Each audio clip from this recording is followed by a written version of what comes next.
Hola, soy Giselle Ureta Sánchez, soy psicoterapeuta gestal y sexóloga en las áreas de las infancias y adolescencias. El tema de la educación sexual en las infancias ha sido un tema invisibilizado y uno de los cuestionamientos que nos hemos hecho Es qué es lo que está pasando con las leyes que no están funcionando y que siguen habiendo casos en cuestiones de violencia de género, en abuso sexual infantil, en abuso en las infancias, en las violencias en las infancias. Y bueno, es un tema muy grande, pero bueno, trataré de ser lo más breve y concreto para que nos vayamos con una idea de por qué es importante la educación sexual. Okay.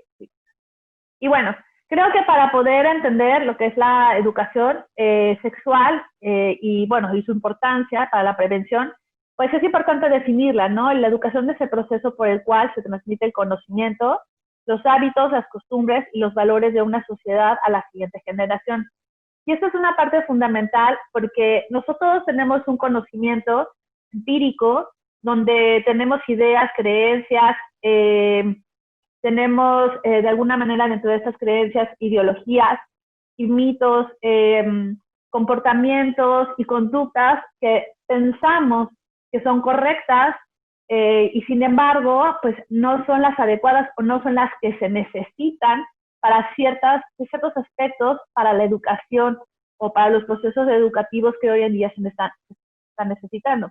En el tema de las generaciones, pues obviamente han cambiado muchísimo las generaciones hoy en día, porque, bueno, si hablamos de la generación, de mi generación, que tengo 45 años, luego la generación de mi mamá, es otro tipo de generación, y ahorita hablamos de las generaciones digitales que básicamente se están informando dentro de los medios digitales, pues eso es muy complejo, ¿no? Hablar de un conocimiento empírico y tratar de educar desde ahí, ¿no? Entonces, creo que una de las corresponsabilidades sociales que tenemos hoy en día dentro de la educación, como padres de familia, como abuelos, como personas de la salud, como todos los agentes sociales que estamos involucrados en las infancias, es empezar a construir un conocimiento positivo humanista desde una visión de los derechos humanos para la generación de una cultura por la paz, pero desde una metodología, ¿no? Desde el conocimiento científico, ¿no?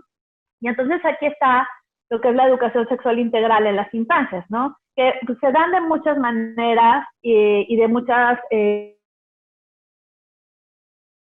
no tenemos la informal como la formal, ¿no? Hablemos un poquito de estas. La manera informal, digámoslo de esta manera, es la manera en que va el conocimiento empírico, el del día al día, el de cuando nacen los pequeños y las pequeñas y los pequeños, hasta cuando las infancias van en las etapas del desarrollo, y que vamos enseñándoles a construir lo que creemos que es importante para ellos dentro de su sexualidad, entendiendo que la sexualidad pues es todo lo que conforma el ser humano, ¿no? Es inerte al ser humano, que es lo que conforma las emociones, los sentimientos, nuestra cultura, la manera en cómo nos comportamos, nos manifestamos, cómo pensamos, sentimos, deseamos, etcétera, ¿no? Entonces, desde esa construcción de lo que nosotros creemos como adultos, vamos enseñando a las infancias en la parte informal, ¿no? Y a veces, pues, no tenemos ese conocimiento suficiente porque, pues, a nosotros no nos los enseñaron en muchas generaciones, ¿no? Hay unos que tuvieron la fortuna, hay muchos que no. Y bueno, y se piensa, y todavía tenemos esta creencia de que las infancias no tienen sexualidad. Sin embargo, hoy vemos que las estadísticas son altísimas cuando se habla sobre temas de abuso sexual, ¿no? Eso, bueno, en la manera informal de hacer educación sexual. También está la parte formal, que bueno, ya son estructuras y estrategias metodológicas que ya van en cada una de las etapas del desarrollo, con un programa, con un buen objetivo, bajo una necesidad en específica. Y bueno, pues eso es lo que muchos trabajamos en la educación sexual infantil y adolescente, ¿no? De poder, pues, de alguna manera, hacerles saber a las niñas, niños, niñas, que bueno, que la educación sexual es parte de sus derechos fundamentales, ¿no? Para poderse desarrollar y generar una sexualidad saludable. Yo, una de las cosas que hago mucho en estas estrategias para la prevención al abuso es, me he manejado mucho con esta metodología de Eusebio Rubio, y que, bueno, al final pues está también apoyada por la Organización Mundial de la Salud, la Panamericana de la Salud, y bueno, también incluso por hoy aquí en México por la Secretaría de Educación Pública, que es parte de las metodologías que se han propuesto para formar a los niños y las niñas en las escuelas. Y me encanta esta metodología porque nos puede abarcar de muchas cosas, ¿no? Para que podamos entender que la educación sexual pues, es una educación integral y lo más importante de esto es que podamos entender desde dónde también podemos construir para la prevención al abuso, ¿no? Bueno, tenemos el género, que el género es la construcción de la construcción social desde una visión biológica, desde lo que es ser macho y hembra, y que hoy, bueno, cada vez se manifiesta de una manera diferente. Empezaron a construir ideas como la ideología de género en una construcción un poco conservadora, bueno, no muy conservadora, pero bueno, independientemente de eso, género es una manera de expresión y donde involucra la identidad sexual y la identidad de género, ¿no? También tenemos los vínculos afectivos, que es la manera en cómo nos vamos a relacionar cuando somos niños, niñas y niñas, y bueno, pues las infancias aprenden a vincularse de manera afectiva desde los modelos de sus padres, de los modelos que tienen a su alrededor, de sus amigos, etcétera, ¿no? El erotismo, que bueno, pues es la expresión de las emociones, sentimientos y las sensaciones, por supuesto, y la reproductividad que tiene que ver con la trascendencia, ¿no? Además de la parte biológica, tiene que ver con la trascendencia, y cuando hablamos de infancias, pues hablamos de trascendencia. Bien, si tienen alguna duda, me la hacen saber y aquí estoy para lo que necesiten. Y bueno, para el tema de el abuso sexual, pues aquí hay un tema bastante complejo porque yo de las cosas que me he encontrado y de las cosas en las que yo he leído y en las cosas que el campo me ha permitido conocer, es que sí hay un tema muy interesante en estos rubros de la del abuso sexual. Por ejemplo, ¿no? ¿Por qué género? ¿Por qué las niñas son más abusadas que los niños? Hoy en día los niños están empezando a ser abusados sexualmente, han empezado a tener violencia sexual. Sin embargo, sigue siendo predominante el tema del género, el de género femenino, el tema de los abusos sexuales. Y bueno, eso tiene que ver por una construcción dentro de un sistema patriarcal. Esto tiene que ver por un sistema donde a las niñas todavía se les conceptualiza como niñas seductoras, como niñas provocadoras, como objeto sexual, como inerte a toda la cuestión sexual. Y entonces, cuando hablamos un poquito sobre lo que es la educación informal, que es muy importante, por eso lo comenté, es desde dónde nosotros estamos educando, desde dónde nosotros estamos dando los mensajes que de repente también pueden ser muy violentos, ¿no? Desde dónde estamos construyendo a las niñas y a los niños, desde, por ejemplo, la parte de los modelos de género, ¿no? Y luego, pues, bueno, obviamente también se ha visto que el abuso sexual es transgeneracional. Y de repente esto hace que muchas familias y muchas mamás, muchos papás, inclusive abuelos, lo vean como parte de, ¿no? Un sistema familiar, ¿no? Y entonces sea un secreto familiar, sea algo que se vaya dando y que no se habla, ¿no? Y que si se habla es como parte de algo que sucede, ¿no? Entonces, esto es una cuestión del género. Y luego, pues obviamente esto tiene que ver con los vínculos afectivos, cómo nos vamos a relacionar. Y algo de lo que yo he visto y que se los quiero compartir es que los vínculos afectivos sí son muy importantes en la prevención al abuso. ¿Por qué? Porque el hecho de tener carencias afectivas hace que seas una personita más vulnerable ante situaciones donde no puedes tomar decisiones, ¿no? Y tristemente las infancias tienen que tomar decisiones desde muy pequeñitos. Podemos hablar desde, bueno, no los 3 años, pero a los 3 años se les enseña a decir no y a poder tomar decisiones en función de sus sensaciones, sus emociones y sus sentimientos. Pero sí es muy importante la parte de los vínculos afectivos. ¿Quién está al lado? ¿Quién es la persona de amor? ¿Quién es la persona de confianza? ¿Quién es la persona con la que se puede hablar? O sea, sí es muy importante las redes de apoyo, porque eso hace que las niñas y los niños se sientan de alguna manera seguros y seguras, ¿no? Y luego, por ejemplo, tenemos la parte del erotismo. El erotismo, ¿qué sucede en el tema para la prevención? Bueno, aquí nosotros, una de las cosas que hacemos mucho en el erotismo y que también forma parte de por qué a veces también los niños y las niñas se vuelven muy vulnerables, es por la falta de la expresión de las emociones, ¿no? Y de los sentimientos, porque no ubican sus sensaciones. Y entonces, el estar un poco reprimidos en esta parte de su cuerpo desde muy pequeñas edades hace que los niños no sepan y las niñas no sepan cómo expresar aquello que sienten, ¿no?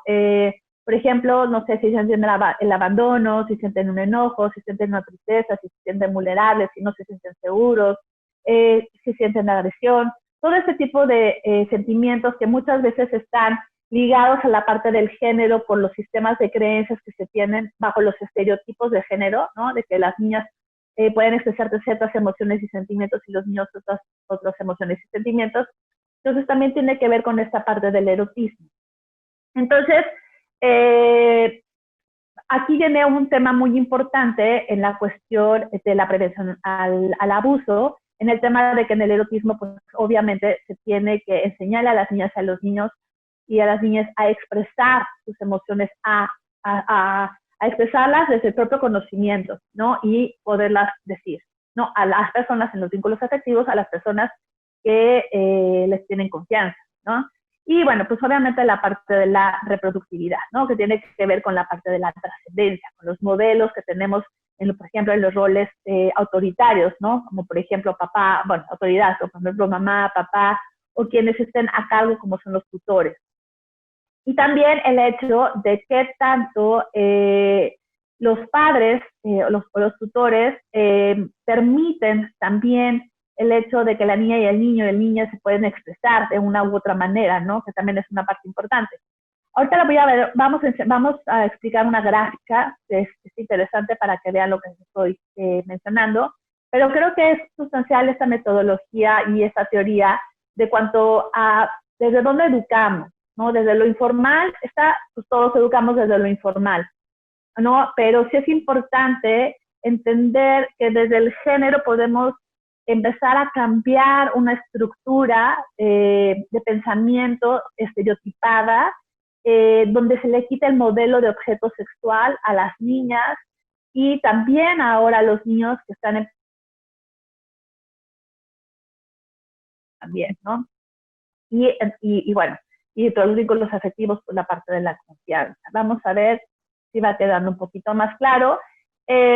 Aquí les pongo unas imágenes muy interesantes y bueno, porque también hay toda una idea y un sistema de creencias en los temas del abuso sexual o violencia sexual, donde pues obviamente conocemos que la violencia sexual o el abuso sexual tiene que ver con una cuestión bastante compleja, como por ejemplo pues es ya tener una penetración de objeto, una penetración de un genital, una cuestión de mucho contacto, de mucho tacto con un adulto, ¿no? Cuando también, aparte, tiene que ver con las violencias más sublimes, ¿no? Y que tiene que ver con esta parte de la seducción, que es lo que lleva muchas veces a las niñas, a los niños a caer en estas situaciones de abuso o de violencia sexual, ¿no? Por eso esas imágenes a mí se me hacen como muy importantes, muy, ¿cómo les puedo decir? Muy objetivas, ¿no? Porque siempre me dicen, por ejemplo, me preguntan, ¿no? O sea, bueno, pero ¿cómo haces una prevención, no? Bueno, pues desde ahí, ¿no? Desde las sensaciones, desde el me sentí incómoda, desde el no quiero esto, no me gusta esto, me cae gordo mi tío, me cae gorda mi tía, mi abuelita, no quiero ir con mi abuelito, etcétera. Porque hay una situación primero de seducción, ¿no? Y por ejemplo, aquí tenemos la primera lámina donde hay un personaje, ¿no? Donde hace sentir incómoda a la pequeña, ¿no? O hace sentir incómodo al pequeño. O sea, y no necesariamente tiene que ver con una parte, lo que le dicen prohibida, sino tiene que ver con una parte de un cuerpo que la hace sentir porque hay una intención. La otra parte también es de repente así como que hay, bueno, qué exagerado de repente, es la parte del exhibicionismo, que también es una violencia sexual.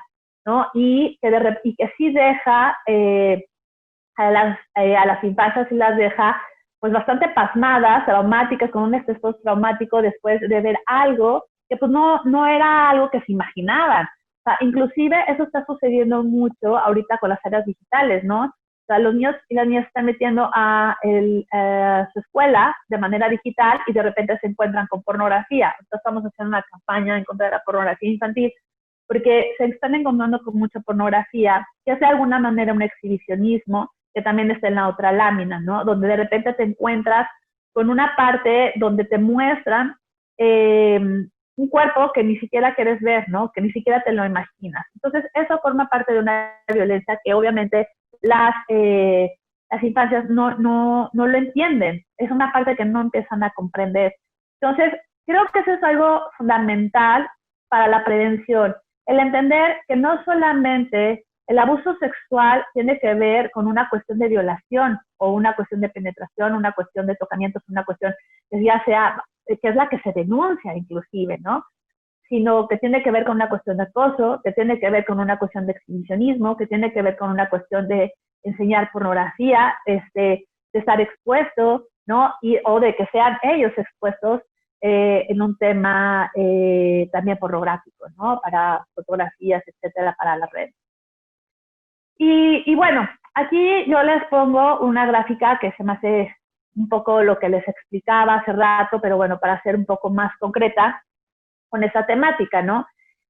Como les comentaba, el tema del género, bueno, pues tiene que ver con una construcción desde los estereotipos que tenemos y que creo que esa parte la tenemos que ir modificando porque, bueno, ya las infancias hoy por derechos humanos pueden manifestarse de muchas maneras y eso no implica que le tengamos miedo a esto, ¿no? Al contrario, creo que es una parte muy importante empezar a conocerla y empezar a respetarla para entonces generar puentes de confianza que nos generen vínculos afectivos más favorables y más positivos, ¿no? Porque el hecho de que no nos acepten cuando somos niñas o niños, niñas, cuando no nos aceptan como somos, rompemos con este vínculo afectivo, ¿no? Que está cerca de nosotros, como nuestros padres, nuestros tutores, con la gente que estamos porque nos critican, nos juzgan, etcétera, ¿no? Entonces, pues no se genera un puente de confianza. Entonces, creo que una de las cosas más importantes para la prevención al abuso es el tema de los puentes de confianza. ¿Para qué? Para que todas las infancias se sientan seguras de poder denunciar, de generar una cultura por la denuncia y saber que el que está abusando va a ser denunciado y que se le va a creer al menor, ¿no? Eso es una parte muy importante. Otra cosa también que es muy importante es la relación que se tiene con la autoridad en la cuestión de la reproductividad. Por ejemplo, en los vínculos afectivos, ya que estamos como en esta parte de confianza con mi autoridad, pues, y que mi modelo significativo es bastante respetuoso hacia mi persona, es bastante respetuoso a lo que pienso, siento, quiero, deseo, y los intereses que yo pueda tener, pues entonces, ¿no? Van a permitir que los vínculos y la parte de la reproductividad, pues se fortalezcan. Y entonces la personita pueda vivirse, ¿no? Y manifestarse y trascender en cada una de sus etapas de desarrollo de una manera sana, ¿no? Y bueno, la parte de la reproducción, por ejemplo, con la parte del erotismo, ¿no? Que es la expresión de la sexualidad. Y eso es también otra parte muy importante, porque sabiendo que el erotismo en las infancias es la expresión de las emociones y sentimientos que tienen que ver con, obviamente, las sensaciones, pues es como soy yo, quién soy yo, qué siento, cómo me vivo, ¿no? Y eso, pues ayuda muchísimo a que la autoridad lo entienda y entonces de esta manera poder yo expresar eso y sentirme respetado hace que pueda expresarme, ¿no? Con mi autoridad, con las gentes significativas en mis modelos significativos.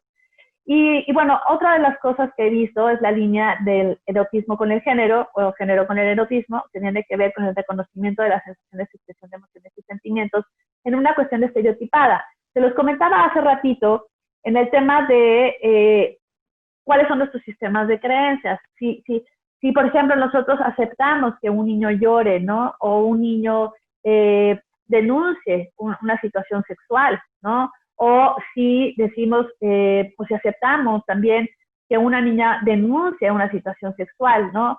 O, por ejemplo, el hecho de un no. Eso también tiene mucho que ver con la reproductividad, ¿no? ¿Qué tanto aceptamos el no? ¿Qué tanto aceptamos que los niños y las niñas y los niños puedan decirnos a las autoridades lo que piensan, ¿no? Porque hay veces que no permitimos esto porque vivimos bajo una cultura muy autoritaria de repente, ¿no? Entonces, no permitimos como esta expresión. Un ejemplo es cuando, por ejemplo, no sé, vas a la familia, ¿no? Y es el ejemplo que muchas veces hacemos en los temas de abuso, ¿no? El hecho de que un niño o una niña no quiera darle un beso a su abuelita y que lo obliguemos a hacerlo, ¿no? Porque son la autoridad. O que saluden a toda la mesa, ¿no? En una reunión de adultos o de adultas. Todo ese tipo de cosas, pues es una parte muy importante de poder quitarnos esta creencia como adultos de que los niños y las niñas tienen que hacer lo que nosotros queramos, ¿no? O sea, también de alguna manera dentro de nuestra formación es empezarles a construir la toma de decisiones y que nosotros como adultos y adultas aprendamos a respetar esa toma de decisiones, ¿no? Y guiarlos en esto, porque lo que terminamos haciendo es generar miedo en un abuso sexual en lugar de generar toda una construcción integral, ¿no? Y creo que esa es una parte muy importante, porque los programas de prevención al abuso sexual siempre están basados bueno, no siempre, muchas veces están basados pues, sobre todo en la parte informal, en que nadie te toque, que nadie te agarre, que hay un hombre malo, que hay una mujer mala, que todo ese tipo de sistemas de creencias que existen, por eso aquí les puse en medio sistemas de creencias. Pero tenemos muchos sistemas de creencias que van en función de eso, y pues no es así, ¿no? O sea, no es que haya una persona mala, o sea, bueno, sí hay personas malas, pero ¿por qué los niños y las niñas tienen que estar cuidándose de las personas malas cuando podrían generar vínculos de confianza donde puedan tener la oportunidad de una denuncia, ¿no? De la cultura de la denuncia. Y de decir, me siento tan seguro que a mí no me va a pasar nada, porque voy a gritar, porque sé cómo defenderme, porque puedo tomar decisiones y decir que no ante situaciones de peligro, porque mis papás han hablado conmigo, se han expresado, etcétera, ¿no? Y bueno, pues aquí les puse, esta es la luz del conocimiento, es un personaje que tenemos en nuestra página, nuestra plataforma de consexual.mx, y bueno, la luz del conocimiento nos dice que los puntos importantes para la prevención a la violencia sexual o abuso sexual en las infancias es conocer sobre la sexualidad infantil. Creo que una de las corresponsabilidades más importantes que tenemos es sexualidad infantil. O sea, creo que la hemos abandonado y porque pensamos que son asexuales y no son asexuales, son sexuales, ¿no? Y empezar a construir desde nuestra propia historia, ¿no?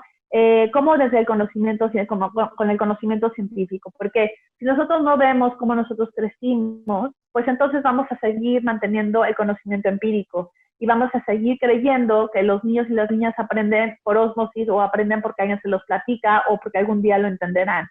Entonces, si empezamos a generar un poquito de conocimiento más científico, desde lo más formal, entonces vamos a poder entender que la sexualidad sí tiene, la infancia sí tiene sexualidad y que tiene sus manifestaciones y que esas las tenemos que empezar a guiar y a respetar y a informar, ¿no? A estarlas ahí acompañando para que sus derechos humanos estén y para que, bueno, obviamente sus derechos humanos existan, ¿no? Y realmente las puedan vivir. Y sobre todo también desde una perspectiva de género, ¿no? Donde haya una equidad y una igualdad entre hombres y mujeres, entre niñas y niños, porque no solamente la problemática es las niñas, que también tenemos de repente un sistema de creencias que son las niñas, ¿no? Las provocadoras, como ya lo habíamos mencionado, etcétera. No, sino son las infancias y todas las manifestaciones de las infancias son quienes están vulnerables ante esta situación. Otra de las cosas importantes es no tenerle miedo a la expresión de las emociones de las infancias y siempre creer en ellas. A veces tenemos miedo y me ha pasado mucho, gracias a mis pacientitas y pacientitos, me ha pasado mucho y a las mamis que llegan con mucho miedo de que no quieren que sean abusados sexualmente o que tienen algunas manifestaciones de abuso como la autoestimulación y demás. Pues es que le tienen miedo a la expresión de la sexualidad o a las emociones, ¿no? que pueden tener los niños y las niñas, o las sensaciones. Y yo creo que esa es una parte fundamental. Si tenemos el conocimiento, vamos a ir perdiendo el miedo y vamos a ver que es parte de su desarrollo, ¿no? Y siempre creer en las infancias. O sea, en temas de abuso sexual siempre se les debe de creer. ¿Por qué? Porque no es una experiencia vivida, no es algo que ellos tengan noción de. Entonces es importante. 3, no pensar o suponer que si las infancias como las adolescencias saben de sexualidad, no están en riesgo. No es una cuestión de decir, pues ya dimos educación sexual y prevención del abuso sexual, ya nuestros hijos y nuestras hijas están seguras y seguros. No, tristemente no es así. No podemos estar seguros de que no van a vivir una situación de vulnerabilidad. Pero lo que sí podemos estar seguros es que puedan tomar una decisión asertiva, correr, gritar y denunciar. Entonces eso es importante. Y saber que las redes sociales están presentes también y que también de ahí son vulnerables, ¿no? Entonces es importante que aunque sepamos que saben, porque ya les dijimos, no los dejemos solas y solos. 4, fomentar una sexualidad positiva a las infancias. Eso es una parte fundamental, ¿no? No meterles el miedo, no hablar del tema, no hacerlos los ingenuos o ingenuas, no evadir el tema. Creo que esa es una parte fundamental. Y hablar sobre el cuerpo, hablar sobre la parte bonita, hablar sobre las sensaciones que son importantes, hablar sobre las emociones, hablar sobre todo lo que tiene que ver en cada una de las etapas del desarrollo son fundamentales, ¿no? Desde los valores como es el respeto y la verdad. Y creo que algo fundamental, y por eso le llamo las infancias, porque todas las infancias se manifiestan de muchas maneras, pues es el sin juicio, ¿no? Para poder entonces generar un vínculo de confianza y permitir que tengan una opción, ¿no? Y bueno, la última es siempre mantener un vínculo de confianza. Todo eso lo vamos a construir si hablamos con la verdad. Si no hablamos con la verdad, no vamos a lograr tener un vínculo de confianza y no vamos a poder prevenir ninguna conducta como es la violencia sexual, como es una conducta de alto riesgo, etc. Creo que aquí acabé, aquí están mis datos, están mis páginas. Y pues muchísimas gracias, dudas, preguntas, me fui súper rápido en media hora, pero bueno, si tienen alguna duda, pregunta, pues aquí estoy.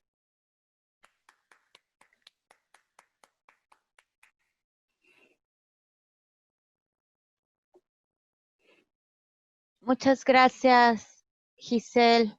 Está súper interesante.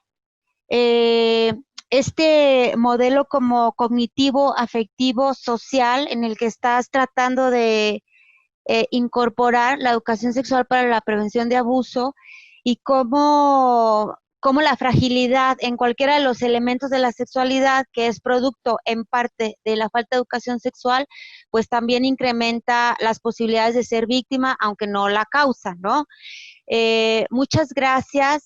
No sé si quiera alguien hacer solo una preguntita porque estamos sobre el tiempo, pero está muy interesante cómo estás proponiendo pues unas líneas para prevenir el abuso más amplias de tócate o no te toques o no dejes que te toquen, etcétera, ¿no? Y mucho más afectiva e integral. Qué bonito, muchas gracias.